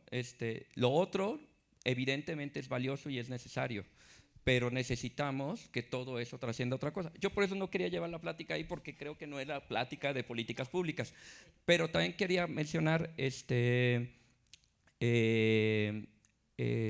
tema de lo que comentaba Esther. Yo creo que justo de las cosas que vale mucho la pena es empezar a encontrar estas formas en que las películas van saliendo de ese círculo rojo del ámbito cinematográfico, Sala, Cinépolis y Cinemex, y ver cómo es que estas películas van generando relaciones con las personas, ¿no? Y eso creo que también es muy interesante de seguir explorando, más allá de si genera un impacto o no, ¿no? Porque yo entiendo que el impacto conduce a la acción hacia algún tema en particular, sino que en sí el hecho de poder ver la película y disfrutarla de distintas maneras, que pueden ser un tema más de desarrollo emocional o intelectual o lo que sea, el hecho de disfrutar la película creo que se está conduciendo, lo estamos conduciendo también desde Mandarina, en sacar la película del círculo rojo, y eso es sumamente valioso porque eso justo que también creo que ayuda a que la película vaya encontrando sus propias audiencias y que además vaya generando un mayor número de público buscando cine mexicano, ¿no? No, y hay algo brutal en lo del programador que dijimos. O sea, para llegar al círculo rojo parece que tienes que quedar validado por el círculo azul con estrellitas amarillas, porque si no fuiste a Cannes o no fuiste a Berlín, parece que tu peli no pasó, parece que no existe, como que nadie la avaló, ¿no? Entonces, no sé, ¿no? Es mejor ir a ver la que estuvo en Venecia que la que no, en el círculo rojo. Y para ahora accesar el círculo rojo, tienes que accesar primero el círculo azul de estrellitas amarillas. Sí, es un poco de volverse locos. Lucía. No, perdón, Virginia. No sé cómo articular mi enojo. Voy a intentar ser coherente. Creo que no solamente hay que desencantarse con las políticas públicas o enojarse con ellas, sino también con la propia industria. Yo en lo personal he tenido buena relación con Piano, con Mandarina, con distribuidoras como estas, pero la verdad es que en términos de exhibición, las distribuidoras siguen pensando desde una idea salacentrista, multiplexista, no sé cómo se le diga, ¿no? O sea, como en términos de la exhibición comercial, y aún así acuden a proyectos alternativos que pueden o no formar parte de la comunidad de exhibición cinematográfica, pero que están activos y que llegan a estos otros públicos que tienen una relación especial, pero usan a los proyectos, ¿no? O sea, y sí lo voy a poner como de una forma como concreta, o sea, enunciando como ejemplos, porque cuando se estrenó la película de Guillermo del Toro, muchas personas querían ver Pinocho, ¿no? O sea, en verdad, los públicos hablaron y la pedían a los proyectos de exhibición. ¿Qué pasó? De manera individual o colectivamente a través de una carta que se dio a publicar, que se publicó desde la comunidad de exhibición cinematográfica, y que se subió a Twitter para que le llegara a Guillermo del Toro y para que le llegara a Pimienta, que la estaba distribuyendo, pues se compartió esta necesidad de los públicos, ¿no? O sea, utilizando esto como puente. ¿Qué recibimos? ¿Qué recibieron los públicos? Un tremendo silencio. O sea, comunicación completamente cortada, ¿no? Pedimos algo y no pasó nada, ¿no? Entonces, creo que la industria, sea de la producción, sea de la distribución, necesita reflexionarse ontológicamente, o sea, decir, ya no funciona, ¿cómo puede renovarse? ¿Cómo puede ser de forma distinta, ¿no? Sobre todo también porque pasa algo, la industria no quiere diversificar sus salidas a menos de que sea Netflix, ¿no? O sea, no quiere buscar otro tipo de pantallas, no se atreve pues a arriesgarse. Ya lo había mencionado ahorita Esther, es decir, bueno, está bien, podemos no recuperar lo invertido, pero sí podemos acercarnos a otro tipo de públicos, a otras necesidades, a otros espacios, pues, ¿no? Y eso quiere decir que sí tenemos que replantear qué es esto que se le está llamando a la industria. Yo sé que yo no formo parte y no me interesa, sé que mi lugar está en otro lugar, en otro aquí, ¿no? O sea, como observadora, como investigadora, como gestora, pero me veo afectada por ella, ¿no? Y como público me veo tremendamente afectada por ella, ¿no? Entonces, como que eso.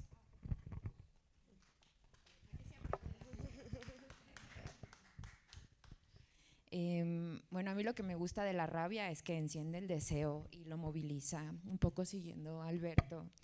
Y quería traer también como otra noción que ocupamos mucho desde el psicoanálisis, que es ahora una de mis grandes áreas de investigación y de interés, que es como descolocar el saber trascendental. Y a mí me parece que lo que estamos perdiendo de vista es que, o sea, ¿cuál industria si venimos de una pandemia que sacudió tan fuertemente?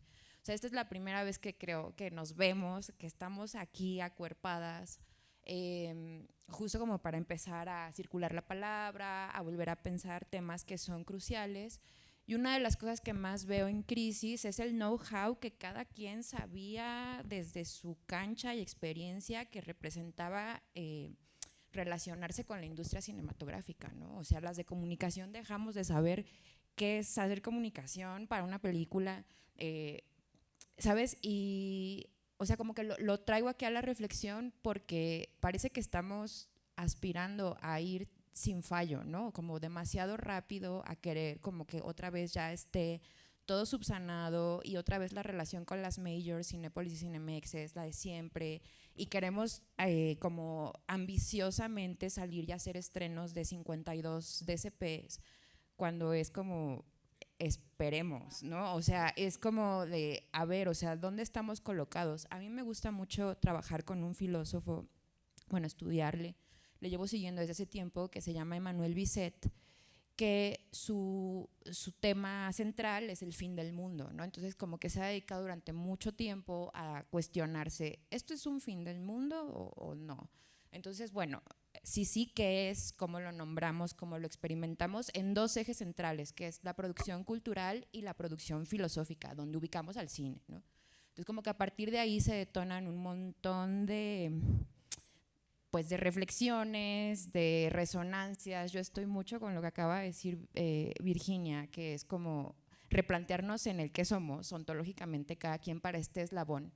Y ahí, frente a las políticas públicas, yo diría que lo público primero atraviesa por una política personal, que a mí me ha llevado, por ejemplo, a relacionarme no más con proyectos que aspiren a estar en Cinépolis y a hacer millones de pesos, o sea, es una política, ¿no?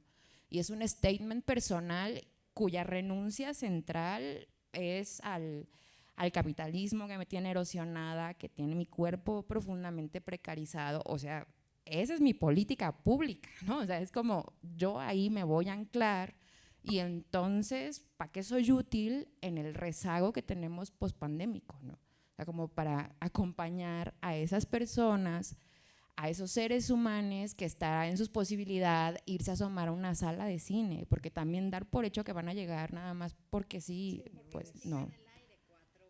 Entonces, bueno, solo quería dejar aquí esta reflexión. Me parece importante el valor de la renuncia radical frente al panorama, ¿no?, que implica esta discusión. Claro. ¿Va a decir algo rápido Esther y luego Carlos? Un poco justo o sea, bueno, obviamente creo que desde la praxis resulta difícil, ¿no? Pero pues justo todos tendríamos que tener nuestro statement desde donde trabajamos. Pero resulta difícil y lo relaciono con un poco con lo que decía Virginia, ¿no? Lo cuento en un sentido de ¿por qué no llegó a las salas independientes Pinocho? Porque no había Blu-rays. Porque ¿quién no daba Blu-ray? No, por eso, solo había DCP. Solo había DCP. Si no tenías exhibición en DCP, no existías. Y esto venía de Netflix, ¿no? Entonces, ahí la cosa fea es que estamos aquí nosotros dialogando, queriendo hacer cosas y queriendo también salir de los circuitos que hemos impuesto industrialmente, ¿no? De lo que sigue, y al mismo tiempo estamos atados, ¿no? Estamos atados porque existen los exhibidores, existen las grandes películas, existe una pauta marcada, y no, nada de pobrecitos, ¿no? O sea, porque justo estamos aquí para hacer acción y para justo encontrar puntos de avance, pero estamos insertos en este sistema, ¿no? Que incluso a nosotros como distribuidores nos ahorca y es como, ok, ¿a dónde me muevo? ¿Cómo sorteo este camino para que, pues sí, no gane tanto, pero que la vean, pero que también sí, tal vez, o sea, seguir manteniendo una relación que comercialmente sí me interesa mantener con un exhibidor porque pues en esto trabajo, ¿no? Entonces es una, o sea, claro, la idea es repensar la praxis, la podemos repensar en lo pequeño, sería muy interesante ver cómo podemos incidir para repensarla en lo grande, ¿no? Y luego de todo esto solo quiero recomendar que resulta un poco duro, ¿no? Que al final todas nuestras pláticas y todas nuestras disertaciones al finalmente son desde donde cada uno se sienta en esta industria. Y nuevamente la pregunta que hice, ¿no? ¿Quién es el espectador y cómo estamos llegando? O sea, ¿cómo estamos llegando a esa persona que se puede pasar 3 horas viendo TikTok? Y esos son como cuestionamientos que son importantes hacernos. Yo sí creo que somos nosotros, y que cuando nos entendamos como audiencias y entendamos lo que nos ofrecemos, le agradezco muchísimo a Lucía la reflexión que hace, ¿no? Que parece una absoluta singularidad, es una política pública, yo lo creo. No, y creo, rescato también algo de lo que mencionaba Lola. Yo creo que sí hay algo que estamos obviando en la formación, ¿no? No lo estamos hablando desde las escuelas. Y dejen de lado de que haya un taller, una clase de distribución o exhibición. No estamos hablando de cómo es que los realizadores, los productores, los guionistas están entendiendo al público. Entiendo el punto de partida de quién es esa audiencia, ¿no? Pero el público ni siquiera está en discusión cuando estábamos en las escuelas, y eso es algo que uno se topa constantemente. Incluso yo me acuerdo mucho que hay una parte en la carpeta de producción, en el tratamiento de dirección que muchas veces yo encuentro obviado en los textos de realizadores, que es ¿a quién va dirigida tu película? Inmediatamente ellos se creen que están hablando de mercadotecnia, ¿no? Y nadie les contó y les explicó que no, que a quién le hablas puede ser a tu yo de hace 5 años o a la persona que está pasando un rompimiento amoroso como tú, o bla, bla, bla. Y eso es conectar con una audiencia, ¿no? Pero viene desde un proceso creativo, ni siquiera tenemos que pasar al mundo del marketing, ¿no? Y creo que eso vale la pena también mencionarlo, que creo que es sumamente importante acotarlo en las escuelas, ¿no? Iba a decir otra cosa, pero ya se me olvidó por completo. Entonces, mejor. No, pero yo digo una cosa importante, porque ayer lo conversé con una colega. Yo doy clases en 2 universidades, y en las 2 universidades donde doy clases, privadas, por supuesto, los estudiantes, los creadores, ni siquiera tienen en el programa educativo para estudiar cine bien insertada la idea de la investigación. O sea, no tienen la investigación para su propia película. Imagínate que les pidamos que investiguen o indaguen a quién le van a hablar. El panorama es otra vez hay que encabronarnos un poco para ir entendiendo cómo dinamitamos un poco como esos procesos, porque al final, ¿no? O sea, todos los directores son genios. Cuando Carlos Gutiérrez me dijo en el primer día de este seminario, está más difícil ahorita, estamos en tal precariedad, que es más difícil ahorita ser promotor y gestor cultural que ser director de cine. Y cuando volteas a ver y el panorama del director de cine es jóvenes que se están formando, que ni siquiera en el diseño de su formación tienen un proceso de investigación para su propio discurso. Imagínate si vamos a llegar al espectador. Rescato el punto y lo anoto. Se nos va a acabar el tiempo, qué horror, pero se nos va a acabar el tiempo, qué horror, pero qué maravilla. Ahora este joven va a intervenir. Le pasan el micrófono, por favor. Acá está. ¿Va a decir una cosa, Lola? Rapidísima, quería decir que en el inicio de estas charlas, cuando inauguramos el seminario, Isabel y yo que decíamos, o sea, creo que el término más que espectadores, y sí, pues porque son personas, pero hablamos de públicos también, porque somos comunidades, somos conjuntos de personas que estamos viendo películas y que por eso hablamos de públicos, porque son conjuntos. Y por otro lado, que desde el inicio del seminario y en otros seminarios, otros años, hablamos ya de un ecosistema más que de la industria, porque eso también nos sitúa en otro lugar y en que es a lo que también se referían ustedes.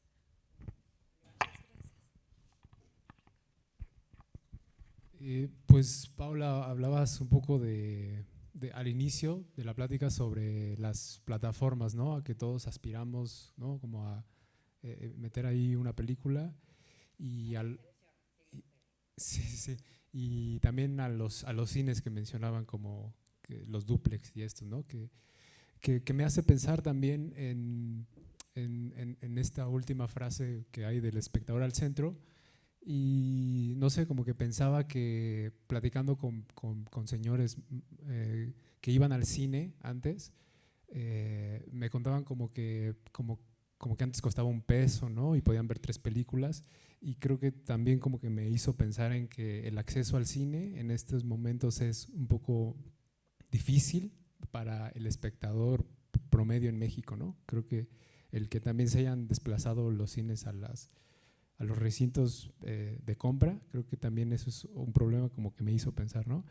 Y respecto a lo que dice Carlos, ¿no? Como en qué hacer con estos primeros proyectos, ¿no? de estudiantes, ¿no? Y respecto a lo que mencionabas de la investigación, ¿no? en estudiantes, creo que también lo que mencionó Fabián sobre la formación de investigadores, ¿no? Como más como antropológicos, o es decir, que atiendan a las necesidades de los públicos, ¿no? O del espectador al centro, se me hace importante como en esto de quién va a ver esta película y a qué necesidades responde. Creo que se me hace interesante la pregunta.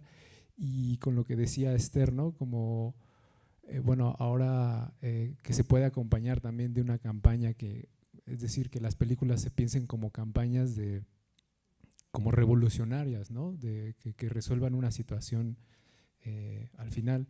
Y finalmente, pues bueno, siento eso, ¿no? De la pregunta que me llevo es como cómo podemos o cómo se puede pensar la distribución del cine sin que sea sin que esté enmarcada dentro como de la industria cultural y como de este fetichismo de la mercancía que es una película. Sí, yo solo, digamos, un tema muy importante que tocaste, creo que la entrada de cine no es popular. Dejó de ser popular, creo que en los años 70, o sea, hace 50 años, y eso es muy importante. Bueno, rápido, últimas reflexiones para cerrar. Creo que nos quedamos con cosas en el tintero, creo que es una conversación que debe de seguir en cada uno de nosotros, como propone Lucía, que debe seguir desde lo que entendimos en lo que nos planteó Alberto hoy, ¿no? También esa idea de la desapropiación tiene que ver con esto, el desescalamiento tiene que ver con esto, ¿no? Entendernos como parte de esa articulación, desde la idea del residuo, ¿no? Yo siempre he seguido la idea de lo marginal y de lo residual, y yo sí, o sea, ir entendiendo que la gran homogeneización de miradas, de estéticas. Yo no me olvido el día ese de la charla de Netflix que ya evoqué de 2019 cuando lanzaron, ¿no? Cuando abrieron sus oficinas en México y era todo tan espectacular. Ese momento en el que decían, bueno, el que más me impresionó, todos ustedes van a trabajar para nosotros.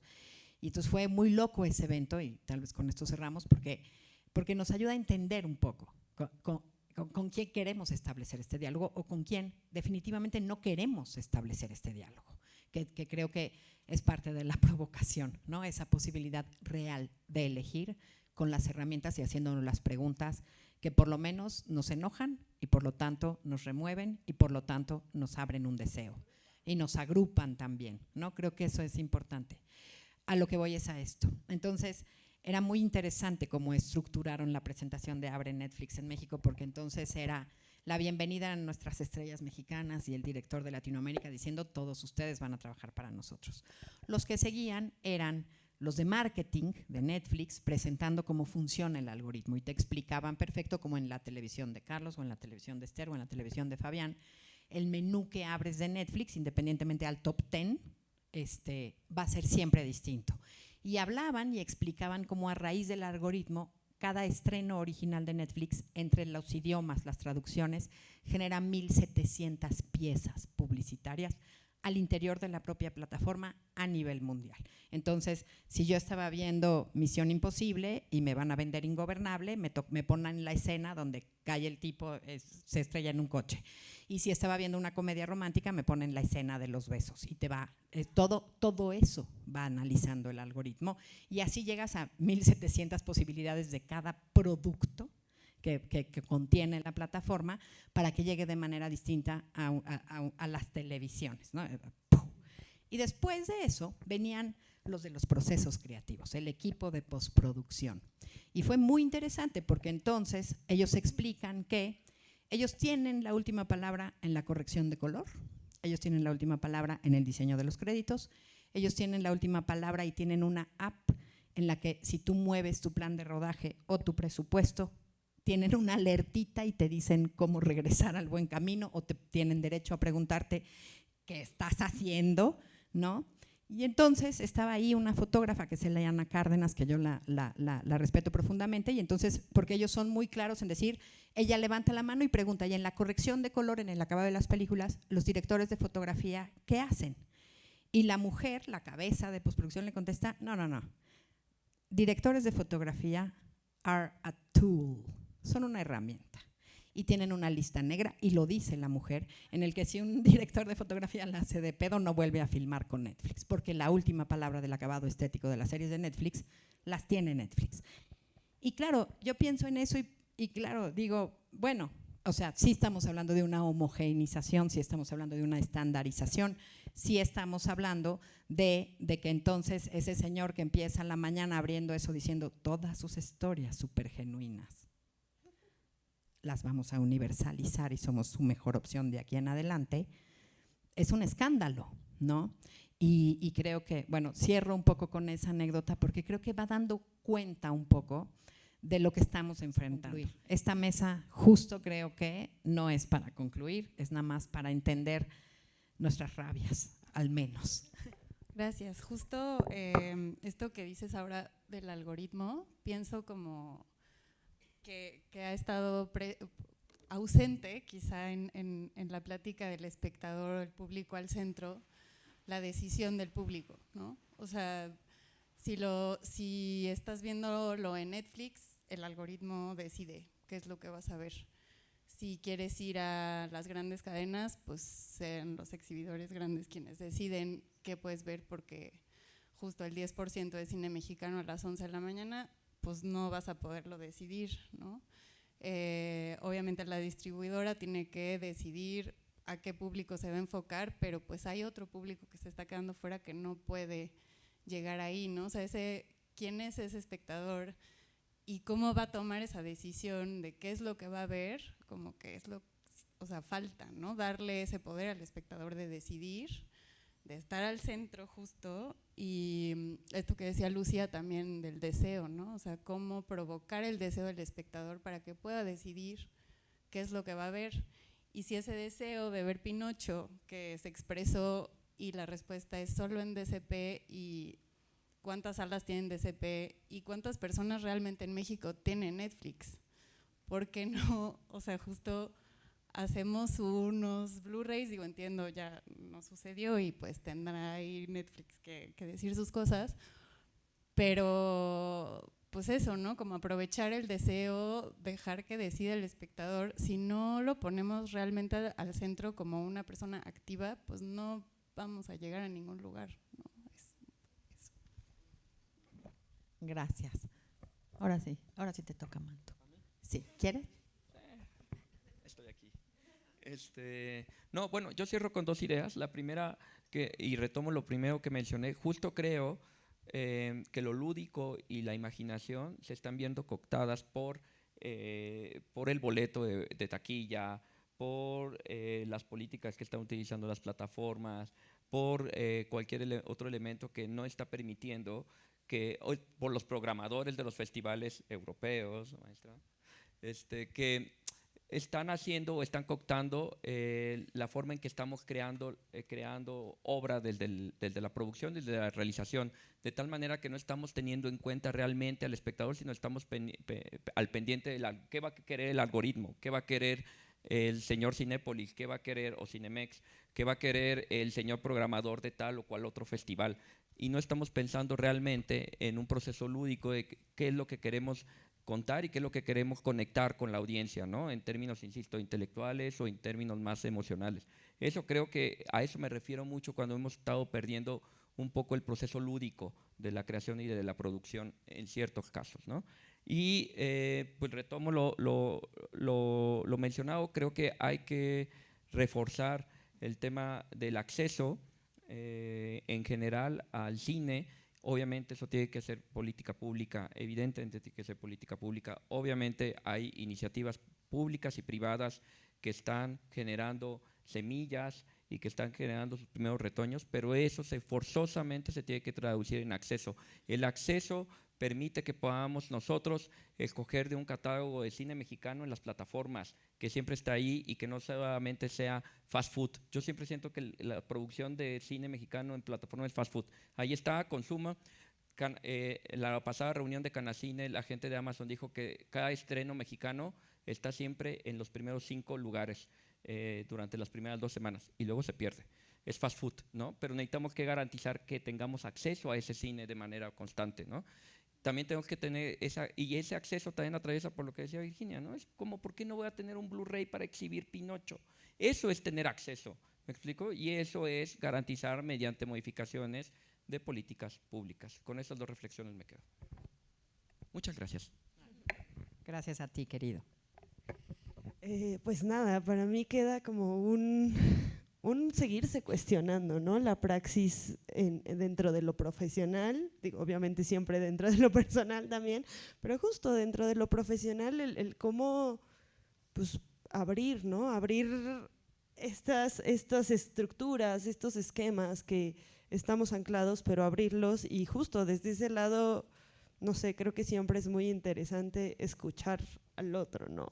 Escuchar lo que el otro tiene que decir y desde ahí ver qué se puede crear dentro de lo que se puede hacer, ¿no? Porque hay cosas que pues, nos encantaría, pero todavía no podemos, pero pues sí trabajar con miras a hacerlo y sobre todo justo esto, ¿no? Pensar como, o sea, creo que una de las cosas más bonitas y más complicadas del cine es que está anclado a personas, ¿no? Está anclado a seres vivos cambiantes, a espectadores, a audiencias, a públicos que cambian y que justo no van a recibir la película igual si ese día llovió y se mojaron todos, y, ¿no? Sino que, o sea, que justo hay una persona viva que siente, que tiene problemas, que tiene un contexto, que tiene una vida, que está viendo esa película. Y ahí es donde hay que poner el foco. Pues, perdón.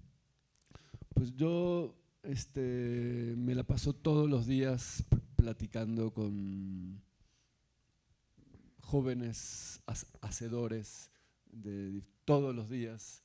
Yo estoy en mi oficina y salgo por lo menos 15 minutos por hora a los pasillos, que es donde realmente se aprende y se enseña.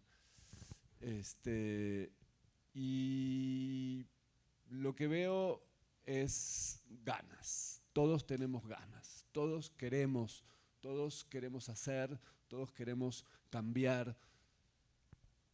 ¿Y por qué es difícil? Porque vivimos en un sistema, bueno, no lo voy a nombrar, pero ustedes saben perfectamente en qué sistema vivimos, sentimos, sufrimos. Y pues voy a usar una palabra a propósito, tenemos que transformar de verdad, pero depende de nosotros, no de los políticos. Y ahí me contradigo a propósito. Yo también lo creo. Isabel, ¿con qué vamos a cerrar? Sí. Bueno, queda muy bien con lo último que ha dicho Fabiana.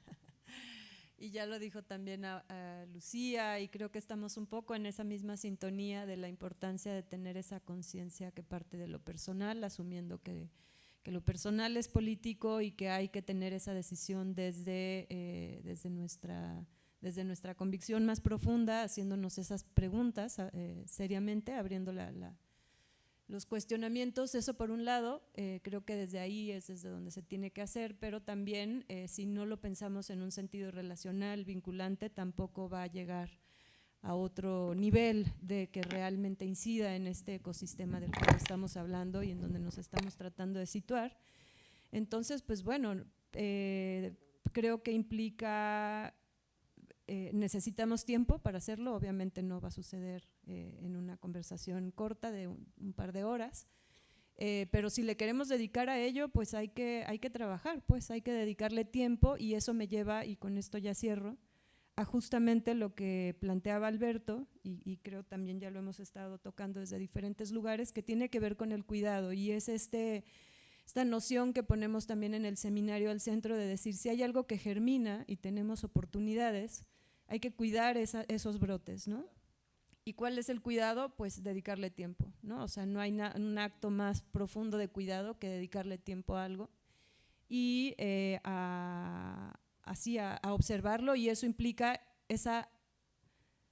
atravesar una desapropiación, pero por reapropiarnos, y para apropiarnos hay que cuidar, ¿no? O sea, hay que saber que si queremos ser esos espectadores al centro, pues es retomar lo que decías, Virginia, ¿no? O sea, esas cartas, esas cosas, y ahí es donde encuentro también el problema que decía de la narrativa. Creo que ese trabajo quizás también tiene que atravesar por una fase de revisión de nuestro vocabulario y de ver cómo estamos nombrando, y por ejemplo ahorita sale y queremos hablar de política cultural y nos vamos topando con una pared porque parece que nos está siendo insuficiente como término, ¿no? Como léxico. Entonces necesitamos tiempo para discutir más sobre eso y ver a dónde nos va llevando, ¿no? Pero muchas gracias por todas las reflexiones.